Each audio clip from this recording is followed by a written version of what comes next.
네, 여러분 안녕하세요. 시알쌤입니다. 자, 오늘은 2021년 수능을 대비하는 9월 모의가 치러졌죠. 고3 학생들 거의 수능의 바로미터라고 이야기할 수 있는 아주 중요한 시험이 치러졌습니다. 재수생들도 같이 시험을 치렀고 또 수능을 출제하는 기관에서 출제했기 때문에 이 시험의 결과를 가지고 수능을 어떻게 낼 것인지 이런 판단도 출제위원들이 할 거고요. 또 여러분들은 이 시험을 치른 여러분들은 이 시험을 토대로 해서 수능이 어떤 방식으로 출제가 되겠구나 이런 감도 잡을 수 있는 굉장히 중요한 시험이 치러졌다라는 거죠. 여러분 모두들 잘 알고 계실 겁니다. 선생님은 문학 어떻게 출제가 됐었고 우리가 어떤 것들을 좀 준비해야 될지 이런 이야기들을 좀 나눠보도록 하겠습니다. 일단 문학은 여러분 연계율이 여전히 높았다라는 거 확인하실 수 있었을 겁니다. 6개의 작품들 중에 총 4개의 작품이 수능 특강에서 연계가 됐죠. 9월에 연계가 됐다라는 거는 이 작품들은 수능에 출제하지 않을 거라는 뜻이에요. 그래서 고등교과 과정에서 반드시 공부해야 될 작품이면서 그러나 수능에는 나는 출제하지 않을 거야 라는 걸 알려준 작품들이 총 4개가 있었습니다. 그게 뭐였죠 여러분? 이계영의 고향이란 작품이었고 또 고전소설에서는 심첨전을 뽑아가지고 왔고요. 그리고 현대시는 김수영의 사령에서 뽑아가지고 왔고 그리고 너무너무 유명한 시가 연시조 뭐 있었죠? 윤선도의 만흥 요렇게 작품들을 가지고 와서 연계가 굉장히 수능에서 많이 될 거다라는 걸 좀 언지를 주었다라고 우리가 볼 수 있겠습니다. 9월에 수능 특강에서만 연계가 됐으니까 수능 완성에서는 안 나오는 게 아닌가요? 수능? 그렇지 않아요? 네, 수능 완성에서 연계될 확률이 굉장히 높죠. 아무튼 연계율은 좀 높을 거다. 문학에서는 여전히 있을 거다라는 거 알려줬다라는 거 하나 기억하고 가시고요. 또 하나, 여러분들이 좀 알고 가야 될 내용이 있지. 뭐야? 연계가 되었다고 문제가 쉽지는 않다라는 걸 여러분이 9월 모평에서 또 확인하실 수 있었을 겁니다. 특히 만흥, 우리가 너무 익숙하게 알고 있는 이 만흥이라는 작품이 연계가 되었는데 여러분들 틀린 문제를 점검을 해보면 거기서 제일 많이 틀렸어요. 그래서 오늘 선생님은 다른 문제들은 점검하지 않고 그냥 그 문제만 좀 들여다볼 거야. 그 지문과 그 문제만 좀 들여다보면서 수능에서 어떻게 출제가 될 거고 그런 것들을 좀 예측해 보기도 하고 이런 문제가 출제가 됐을 때는 문제를 어떻게 풀어가야 된다 이런 얘기도 좀 나눠보도록 하겠습니다. 자, 문학의 그 지문으로 한번 넘어가 보죠. 이동해 보죠. 좀 많이 넘어가야 되지 않았나? 그죠? 네, 여기네요. 여기. 자, 선생님 좀 확대해 볼게요. 확대하고 내려보자. 자, 요게 많은 지문이었어. 여러분 기억나시죠? 많은 지문이었는데, 자, 잠깐 살짝 좀 줄일 수 있나? 네. 네, 많은 지문이었어요. 많은 지문이었는데 여러분 특징적으로 뭐 확인할 수 있어? 우리 올해 모평에서는 이렇게 독서 지문이랑 연계되어 있는 문학 본문 이런 것들을 좀 안 보여주고 있다가 9월 모평 수능을 바로 앞둔 9월 모평에서 독서 지문이랑 연계돼서 나오는 것도 내가 포기하지 않았어 라는 이야기를 지금 하고 있네. 가지문이 지금 이렇게 나왔죠. 문학 이론이 실려 있는 그 본문이 같이 연계가 되었습니다. 이렇게 연계가 되었을 때 여러분 이 지문은 무슨 역할을 한다 그랬어? 보기의 역할을. 네, 이렇게 보기의 역할을 하게 된다라는 거. 그러면 보기의 역할을 하게 될 때 여러분 보기의 주된 설명 방식 뭔지 아시죠? 보기의 주된 설명 방식이 뭐다? 분류랑 대조가 가장 많이 쓰여 라는 말씀을 드렸던 기억이 있습니다. 여러분들 그래서 이렇게 보기가 나오면 보기의 역할을 하는 문학 이론 지문이 나오게 되면 이게 분류하고 대조하고 이런 방식을 통해서 개념을 좀 이해하고 갈 필요가 있다라는 거 잡고 가시죠. 선생님이 읽으면서는 이거 우리가 사실은 익히 알고 있는 그런 내용인데 이게 말이 살짝 바뀌어 있을 때 과연 이해를 잘 했을까? 이런 생각이 좀 들었어요. 여러분들 읽을 때 어땠나요? 이해가 잘 됐었나요? 일단 선생님은 요 문학 이론이 나올 때 요거를 어떻게 이해하고 어떻게 분류하고 그래야 될지 요거를 같이 점검하면서 좀 가보도록 합시다. 자, 가짐은 먼저 좀 한번 봐요. 문학작품의 의미가 생성되는 형태는 세 가지로 나누어 볼 수 있다. 여러분, 분류하겠다라는 얘기를 지금 했네. 그치? 분류해 볼 수 있다. 첫째는 자신의 경험은 물론 자기 내면의 정서나 의식 등을 대상에 투영하여 외부 세계에 새로운 의미를 부여하는 경우이다. 자, 자기 경험, 자기 내면 정서, 의식 이게 있어. 그리고 대상이 있어. 거기에 투영을 할 거래. 그래서 외부 세계에 새로운 의미를 부여하는 경우래. 여러분 이 말이 무슨 말인지 이해가 되셨나요? 무슨 말인지? 자, 선생님이 잠깐만 펜을 좀 바꿀게. 하얀색 펜을 사용해야 되겠다. 자, 여기다 써볼게. 자기 경험, 자기 내면의 정서나 의식 이런 건 여러분 우리가 어머나 잠깐만 네 여기다 필기가 안 돼. 많아가지고 네 다시 한번 합시다. 자, 문학작품의 의미가 생성되는 양상. 자, 선생님 자꾸 펜이 이게 잘 안 된다. 이게 왜 안 될까?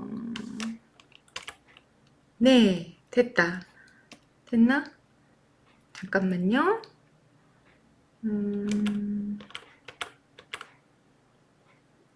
됐다. 자, 문학작품이 의미가 생성되는 양상.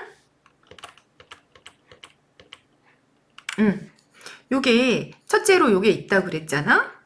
자기 경험, 자기 내면의 정서, 의식 이거를 뭐로 바꿀 수 있냐면 여러분 자아로 바꿀 수 있겠지. 그치?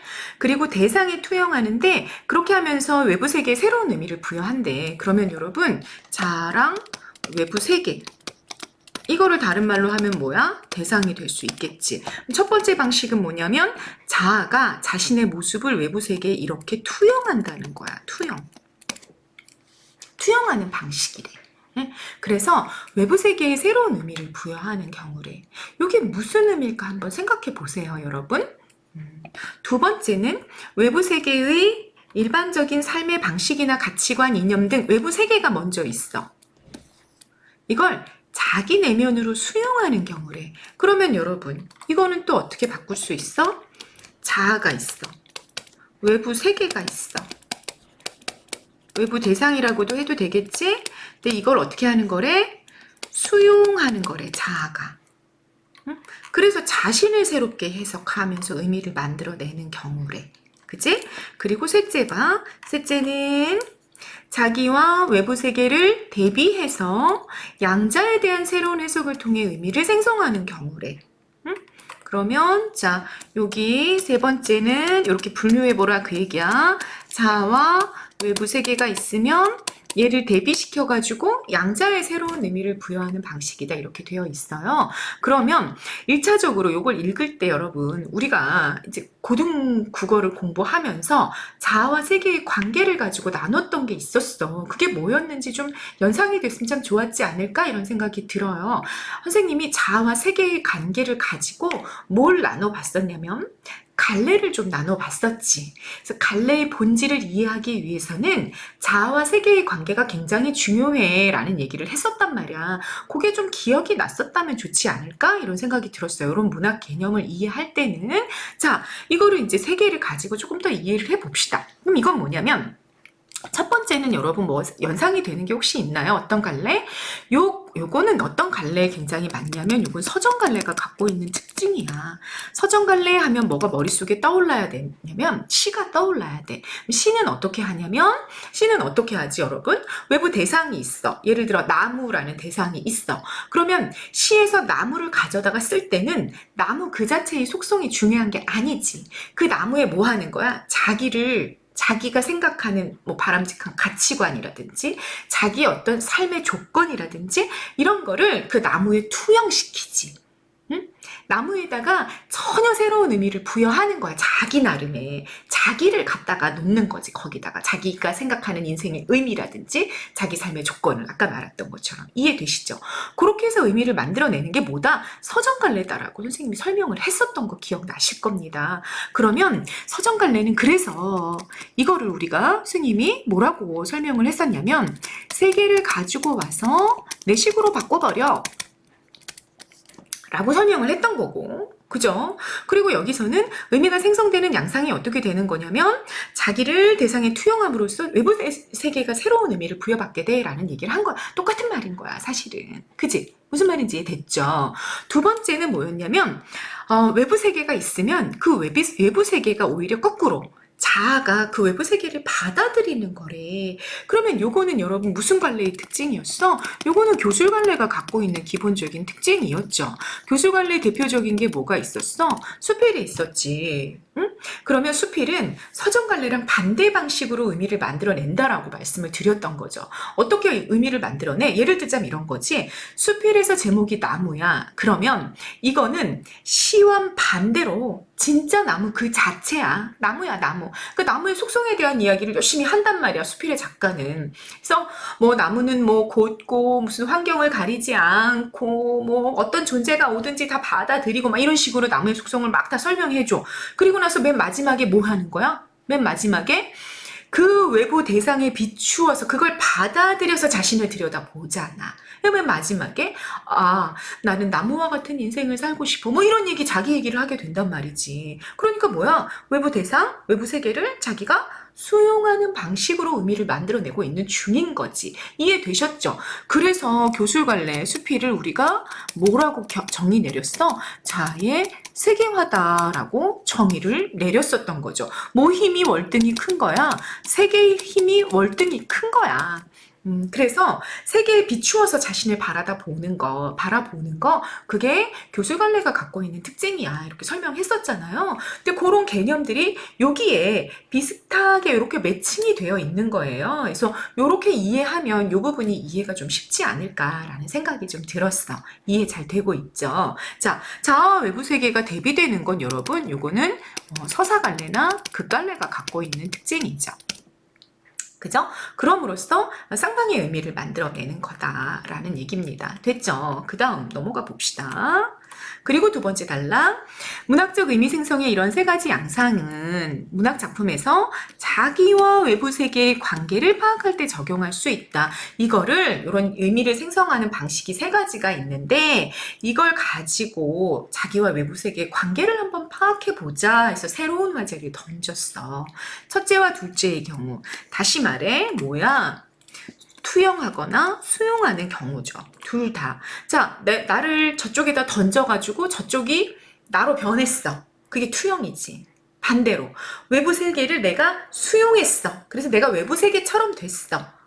어찌 됐던 간에 둘 사이의 관계는 어떨 수밖에 없어요, 여러분. 멀겠어? 가깝겠어? 당연히 가까울 수밖에 없겠지. 그지? 그래서 거리가 가까워지고 친화적인 관계가 형성이 돼 라고 말한 거야. 그래서 여기는 요 두 개는 친화적이다. 거리가 가깝다.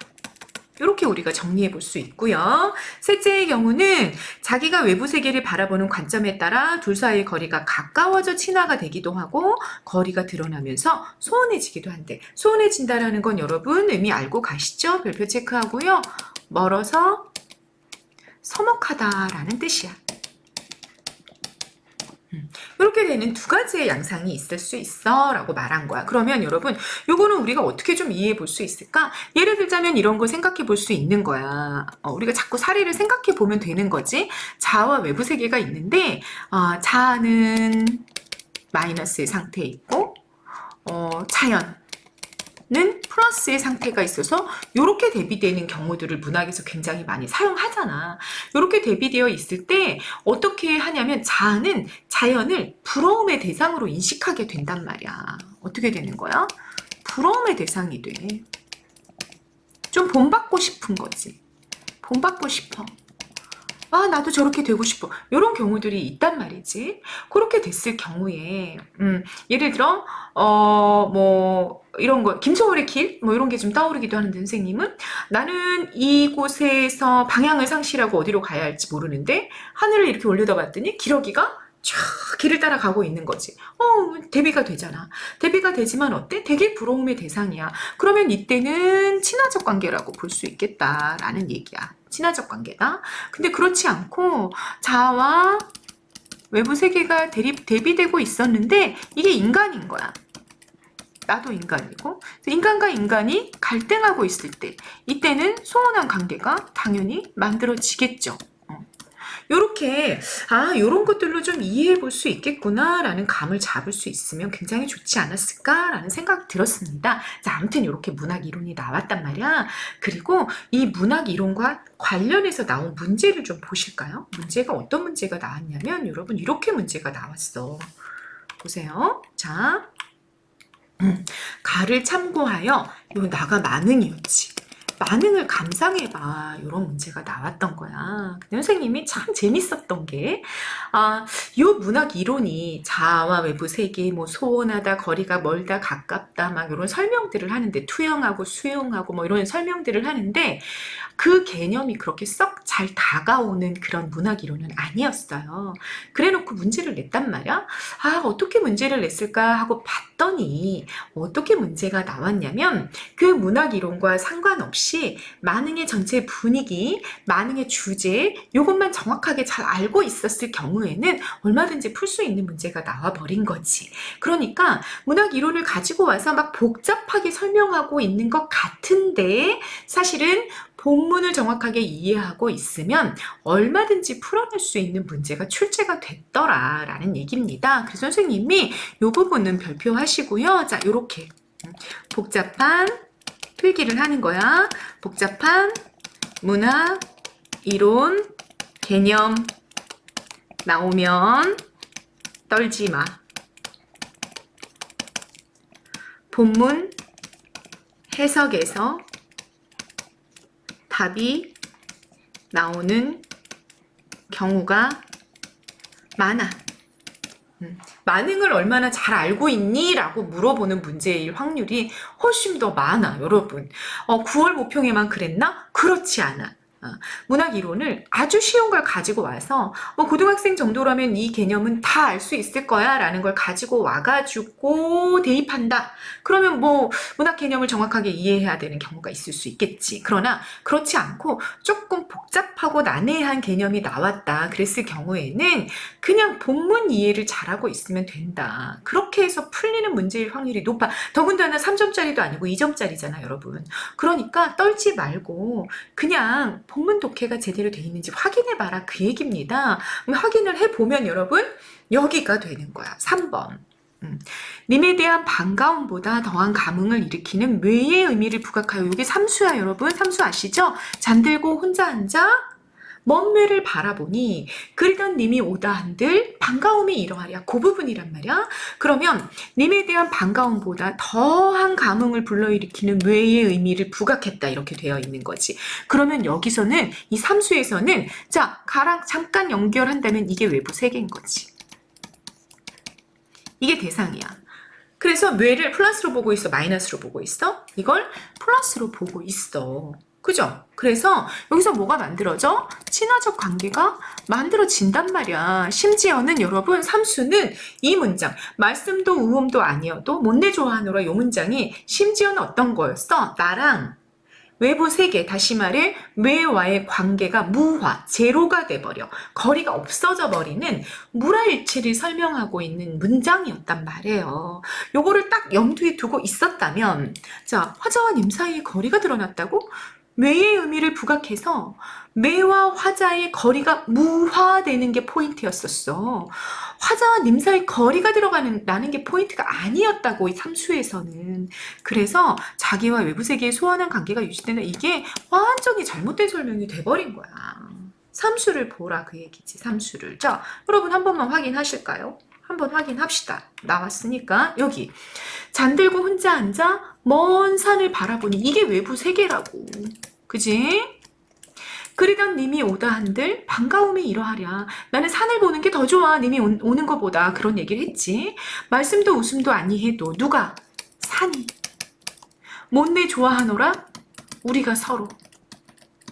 그래서 막 서로 좋아, 정말 너무 좋아 죽어! 막 이러고 있는 요 상태였다고. 그래서 요거를 선생님이, 물알체야. 그런데 말도 안 하고 막, 뭐 웃어주지도 않는데 너무 좋대, 서로. 막, 이심전심 마음이 막 너무 통하고 있어. 막 이런 얘기 했었단 말이지. 그게 포인트였다고. 자, 그리던 님의 님, 임금이다? 아니야. 임금도 아니야. 심지어, 이건 뭐야? 그냥 내가 산을 보는 게 너무 좋아라는 걸 부각하고 싶어서 나온 가상의 존재야. 뭐 친구일 수도 있고 연인일 수도 있고 뭐 아무튼 누군가야. 그런데 내가 좋아하던 어떤 사람인 거지. 근데 그 사람보다 난 산이 더 좋다니까 라는 얘기를 하고 싶어가지고 그냥 가상의 존재를 가지고 온 거야. 그러니까 삼수에선 전혀 포인트가 될 수 있는 외부 대상이 아닌 거죠. 그죠? 그거를 딱 잡은 상태에서 우리가 여기를 보면 3번에 여기가 잘못됐다라는 게 반드시 쉽게 잡힐 수 있습니다. 아셨죠? 그래서 그런 것들을 좀 잡고 가실 필요가 있겠다라는 생각을 했어요. 5번 한 친구들이 좀 있더라고요. 선생님 반을 보니까. 자, 5번 봅시다. 강산 속에서의 삶이 임금의 은혜 독택임을 제시했어. 그러면 여러분, 임금의 은혜 덕분이야. 그런 포인트는 이거야. 이거지, 이거. 이게 외부 대상이지. 근데 화자는 신하잖아, 신하. 절대군주제 안에서 신하.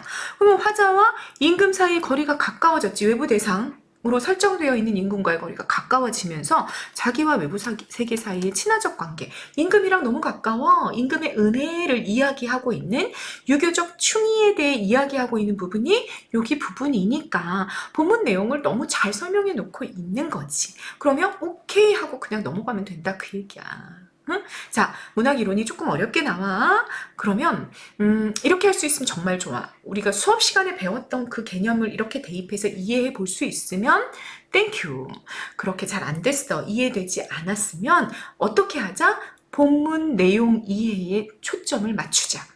그래서 본문 이해를 제대로 했는지 못했는지를 파악하면서 선택지를 보자라는 거 여러분들이 기억하시면 되겠다라는 얘기입니다. 그리고 여러분 그 다음 넘어가 봅시다. 자, 여기 문제 이 문제도 많이 틀렸어. 이 문제도 봅시다. 자, 38번. 나의 시상종교. 와, 만능에 대한 문제가 나왔는데 여긴 또 개념어들이 나왔어. 그래서 이렇게 요구하고 있는 것 같아. 이 정도의 개념어는 고등학교 국어를 공부한 친구들이라면 알고 있어야지 라고 말하고 있는 것처럼 들렸어, 선생님은. 그래서 요 개념어들은 좀 알고 가자. 응? 알고 있어야 돼. 이미 알고 있어야 되고요. 모르고 있었다면 오늘은 잘 정리해두고 가는 그런 시간이 됐으면 좋겠습니다. 자, 여기 경험적 성격과 연결된 공간, 관념적 성격과 연결된 공간, 이런 말들이 나왔어. 확인하는 거야. 일수는 경험적이고 육수는 관념적이래. 이거를 확인해보자 그 얘기인 거지. 자, 본문 가봅시다. 일수, 산수관 바위 아래 떼집을 지었어. 누가? 주체가 누구야? 주체가 화자잖아. 그러니까 이건 뭐야? 화자의 실제 행위, 실제 경험이라 그 얘기지. 그러면 이건 뭐야? 여기서 우리 뭘 잡아낼 수 있는 거야? 여기는 경험적 공간이 나왔구나. 실제 행위니까. 무슨 말인지 아셨죠? 그렇게 하고 가는 거야. 육수로 가볼까? 육수. 강산이 좋다 한들 내 분으로, 여기 분 빨간색 동그라미 별표 단어였죠? 분수라는 뜻으로 해석하는 거라 그랬어. 눕다라는 거 빨간색 동그라미 별표 응거하다. 자연에 응거하다라는 뜻입니다. 그렇게 해석이 많이 되죠. 양반 시가에서는. 자, 내 분수로는 누울 수 없었어. 나는 도저히 내 처지로는 강산에서 응거하는 삶 자체 가능하지 않았어. 누구 덕분이야? 임금의 은혜야. 임금의 은혜. 더욱 알겠습니다. 아무리 갚고자 해도 뭐를? 임금의 은혜를 갚고자 해도 할 수 있는 일이 없어. 내가 너무 보잘것없어. 임금의 은혜를 갚기에는 나는 그냥 은혜에 감사할 뿐이지 라고 말하고 있는 게 육수의 포인트야. 그런데 여기는 여러분 일수부터 오수까지랑 조금 달리 육수는 포인트가 자연이 아니야. 임금운의 감사야. 그래서 아까 몇 번 문제였지? 몇 번 문제? 여기 39번 문제에서 5번 선택지가 임금을 외부 대상으로 놓는 게 상당히 적절한 거야. 이해되시죠? 넘어가 봅시다. 자, 그러면 여러분 임금운의 감사를 우리가 어떻게 해석해서 유교적 충의사상이라고 말했었잖아. 그러면 이거는 여러분, 이거는 우리가 경험적이라고 말하는 거야? 관념적이라고 말하는 거야? 이거를 우리가 뭐라고 말하는 거야? 관념적이라고 말하는 거야.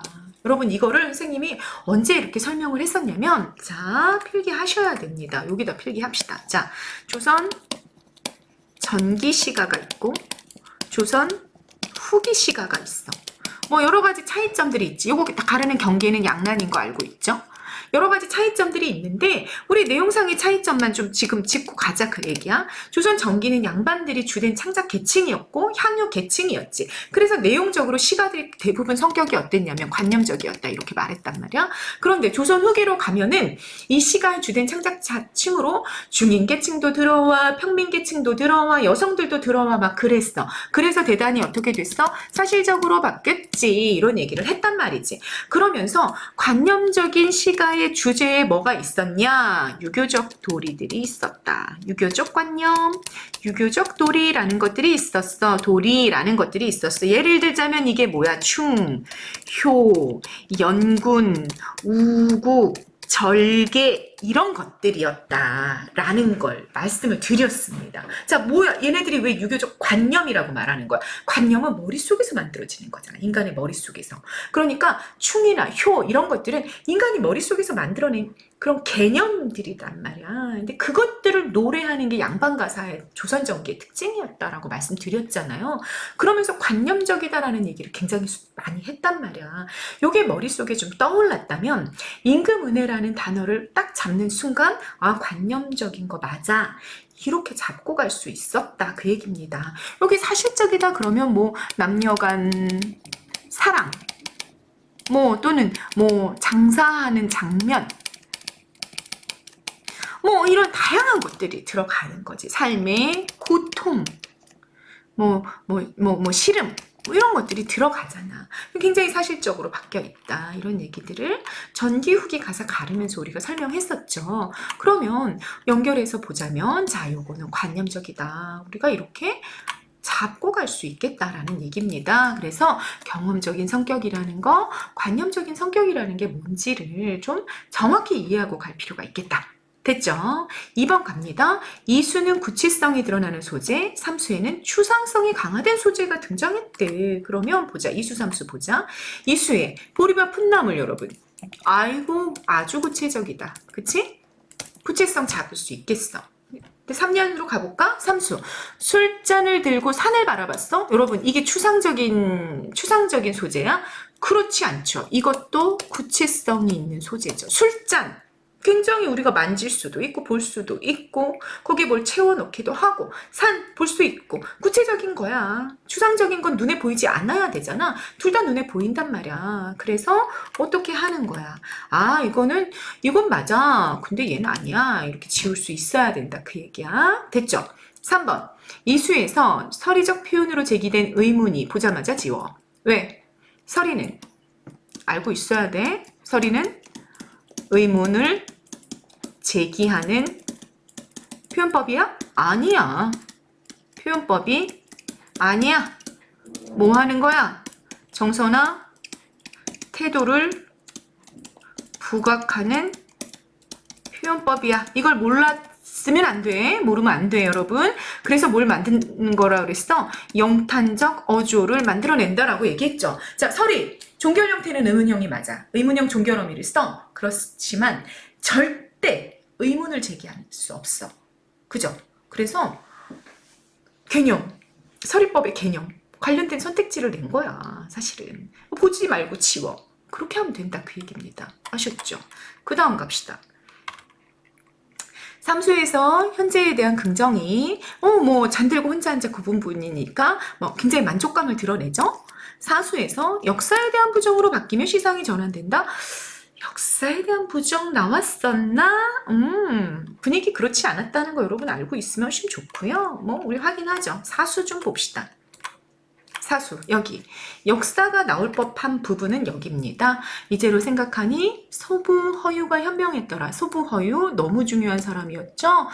세속적 욕망을 멀리하고 자연에 응거했던 사람들, 자연 친화 하면 나오는 사람들이잖아. 그러면 이 사람들은 역사적 인물들 맞지? 중국 고사의 인물들이니까 역사적 인물들 맞아? 현명했어.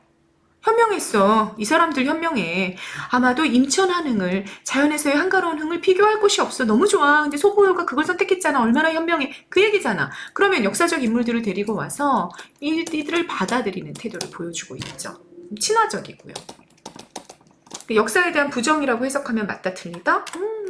말도 안 돼. 이렇게 지울 수 있었어야 된다. 됐죠? 마지막 5번입니다. 제 삼수에 나타난 정서적 반응이 삼수 이거 만족감이었잖아?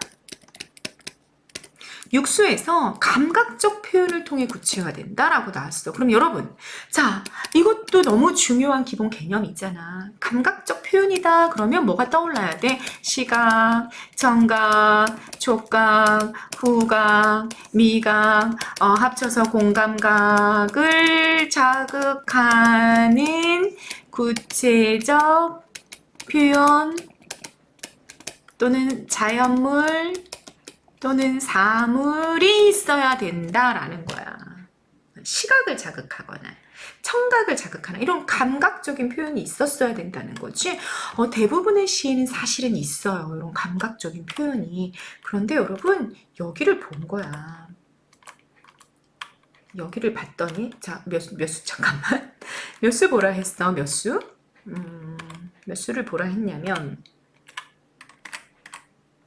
육수를 보라 했단 말이지.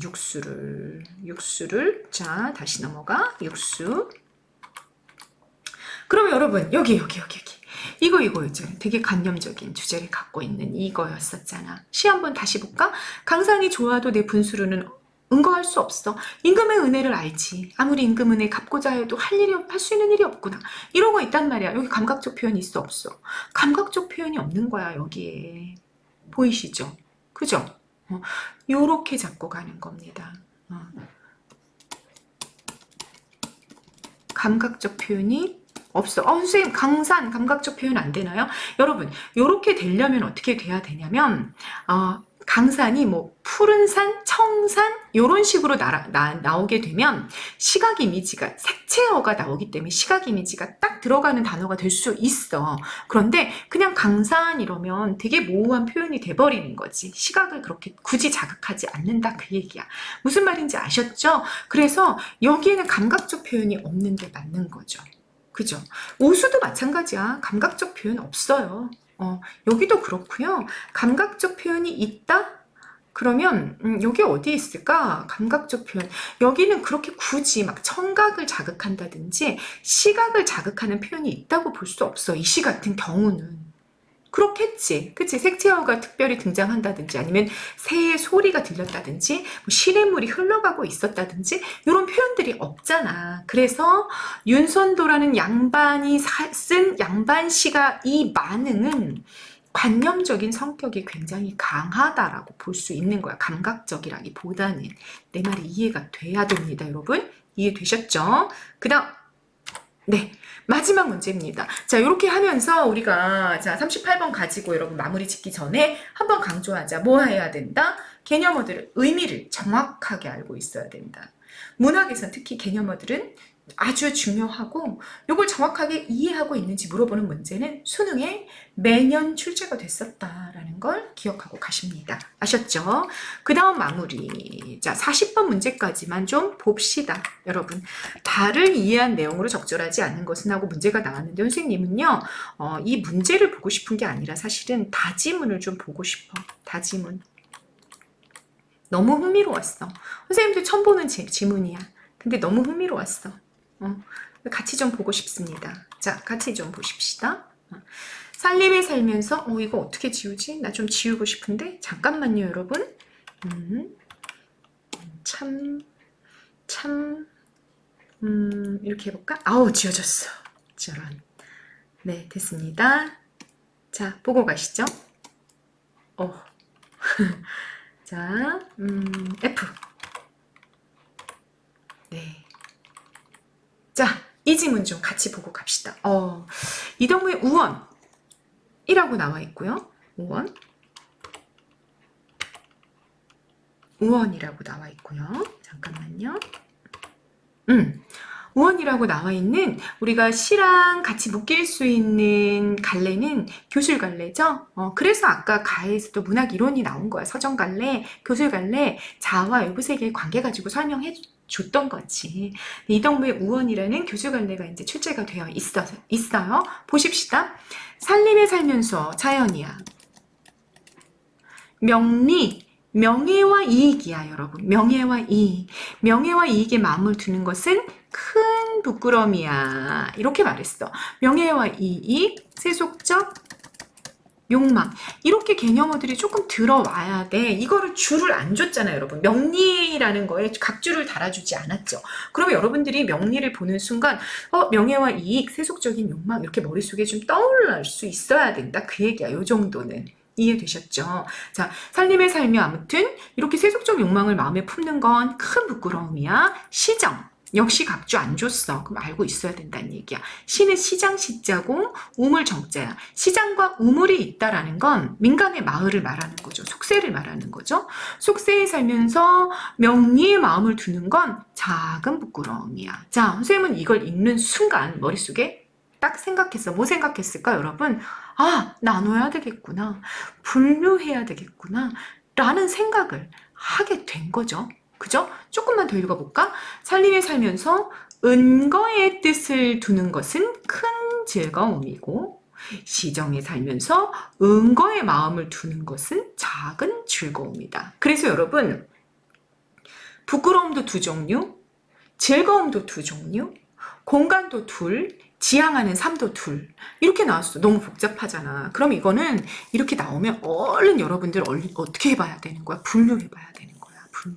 자, 공간 여기다 두자. 살림. 여기 뭐 들어가야 돼? 시정 들어가야 되겠지. 그지? 그 다음에 여긴 뭐 들어가야 돼? 이거는 지향하는 삶 들어가야 되겠지. 명리의 마음을 두는 것과 은거의 마음을 두는 것으로 나눠보는 거지. 그래놓고 얼른 적어보는 거야. 살림에 살면서 명리의 마음을 들면 큰 부끄러움이래. 그리고 시정에 살면서 명리의 마음을 두게 되면 그거는 작은 부끄러움이래. 그치?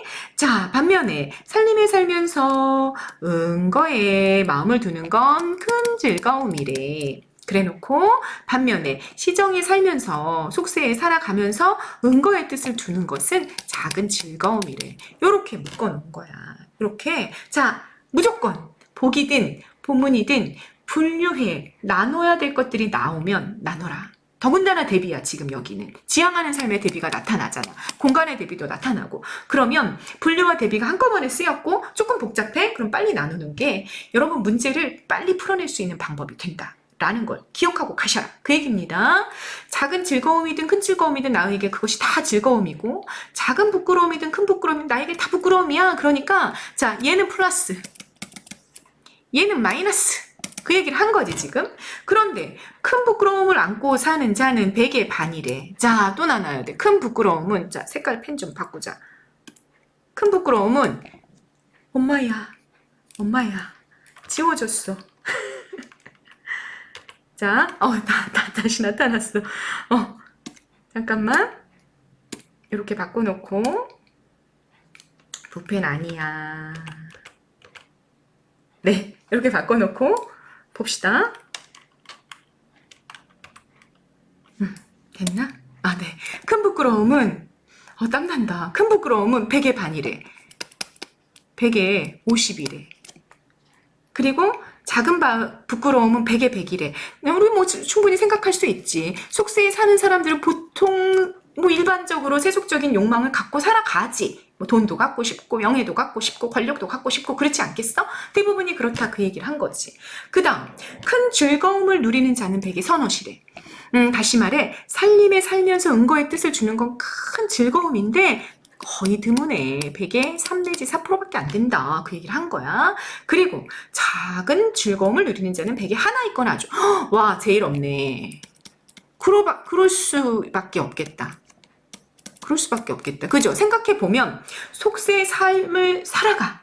속세에서 살아가는데 명리에는 뜻이 없어. 세속적인 욕망은 하나도 없고 은거의 뜻을 두고 있다는 건 정말 청렴하고 결백하게 살아간다 그 얘기잖아. 근데 그럴 수 있는 사람들은 정말 드물겠죠. 차라리 살림에 살면서는 은거의 뜻을 두는 게 가능할 수 있어. 가능할 수 있는데 그런데 속세에 살면서 은거의 뜻을 두는 거는 정말 힘든 일인 거지. 그치? 그런데 나는 어때? 시정에 살면서 은거의 마음을 두는 자야. 그러니까 시정에 살면서 은거의 마음을 두는 백의 하나네. 이게 나야, 나. 그렇다면 작은 즐거움을 가장 높은 것으로 말한 나의 이 말은 대부분의 사람들의 생각과는 거리감은 물정 모르는 소리에 있는지 모르겠어. 물정 모르는 소리는 어리석은 소리다 라는 뜻으로 우언이죠. 우언. 그러나 어때? 나는 작은 즐거움을 누리는 자고 이건 정말 드물어 라고 얘기하면서 만족감을 자긍심을 드러내는 수필 한 편이 나온 거야 여러분. 그런데 이거를 일단 살림, 명리, 시정, 은거가 무슨 뜻인지는 사실은 고등학교를 졸업하는 차원에서는 좀 알고 있었어야 될 필요가 있다라는 거 하나가 잡히고요. 두 번째, 그거보다 더 중요한 거 문제를 풀 때는 뭐 해라? 분류해라. 분류해야 한다. 요거를 기억하고 가십니다. 아셨죠? 그렇게 하고 가니까 여러분 그래 문제 사실 어렵지 않았어. 부끄러움과 즐거움은 조화시킴으로써 더 나은 삶의 방식을 결정하는 게 아니고 부끄러움은 버리고 즐거움은 선택해야 된다. 그래서 답이 1번이 나왔는데 3번 이 3번 한 사람들이 있었어. 3번을 한 사람들. 그럼 3번 보잔 말이야. 살림에 사는 사람들 중에는 즐거움을 누리는 경우보다 부끄러움을 가진 경우가 더 많다. 이게 적절하지 않다고 봤단 말이야. 이런 게 막 헷갈린 거지. 그러면 이런 것들도 여러분 아까 보세요. 자, 살림에 사는 사람들 찾아가야 돼. 즐거움보다 부끄러움을 가진 경우가 더 많다. 확인하는 거야. 그러면 선생님이 그려놨던 거 한번 보시죠. 분류가 이렇게 돼 있었다면 살림에 사는 사람들 중에는 부끄러움보다 즐거움을 가진 경우가 더 많다 그랬잖아. 그런데 부끄러움을 안고 살아가는 사람은 50이고 즐거움을 안고 살아가는 사람은 3에서 4래. 그러니까 맞아 틀려? 거기 맞아 틀려? 부끄러움을 가진 경우가 더 많다? 어때? 뭐가 더 맞아? 여기 잘못된 거지. 그치? 즐거움을 누리는 경우가 더 많았단 말이야. 무슨 말인지 아시겠죠? 살림에 사는 사람들은 은거의 뜻을 두는 사람들이 100에 50이었다고. 부끄러움을 가지는 거, 살림에 살면서도 세속적인 욕망을 품는 거는 3에 4다. 이렇게 말하고 있었잖아. 그치? 그러니까 얘도 잘못됐다. 이렇게 얘기할 수 있는 거야. 무슨 말인지 아시겠죠? 잠깐만. 내 설명 잘못했다. 이게 지금 본문이 찢어져 있으니까 보는 게 너무 어렵다. 그죠? 잠깐만. 다시 봅시다, 여러분. 조금 지우고 퍼센트 좀 가지고 와보자. 퍼센트 좀 가지고 와봅시다. 다시 네, 바꾸고요. 그 다음에 K.